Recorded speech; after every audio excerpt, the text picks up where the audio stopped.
नमस्कार मित्रांनो, कसे आहात? मजेत ना? तर आम्ही आलो आहे माळशेज घाटात. तर तुम्ही बघू शकता की काय जबरदस्त नजारा आहे. आत्ताच जस्ट पाऊस येऊन गेला आहे आणि आत्ताच वातावरण एकदम क्लिअर झालेलं आहे. तुम्ही बघू शकता की जबरदस्त समोर नजारा एक नंबर आहे, एकदम क्लिअर आहे आणि हिरवळ एक नंबर झालेली आहे. आता पुढे तुम्ही बघू शकता माळशेज घाटातला जो बोगदा आहे तो येणार आहे आणि आम्ही तो बोगदा क्रॉस करताच आमचं नशीब इतकं खराब की तुम्ही पुढे बघू शकता की प्रचंड ट्रॅफिक आम्हाला लागली, कारण की रविवार असल्यामुळे खूप लोक लांबून लांबून आलेली आहेत.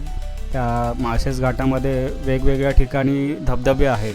त्या धबधब्यामध्ये एन्जॉय करण्यासाठी म्हणजे आनंद लुटण्यासाठी पावसाचा आनंद घेण्यासाठी खूप जणं लांबून आलेली आहेत आणि आमचा इथेच एक 20-25 मिनटं इथेच गेला. तर मित्रांनो, तुम्ही आता कधी येत आहे माळशेज घाटात? पावसाळा आता संपायला आलेला आहे, तर तुम्ही आनंद घेण्यासाठी कधी येत आहे? तर चला भेटूया मित्रांनो पुन्हा एका नवीन व्हिडिओमध्ये. बाय.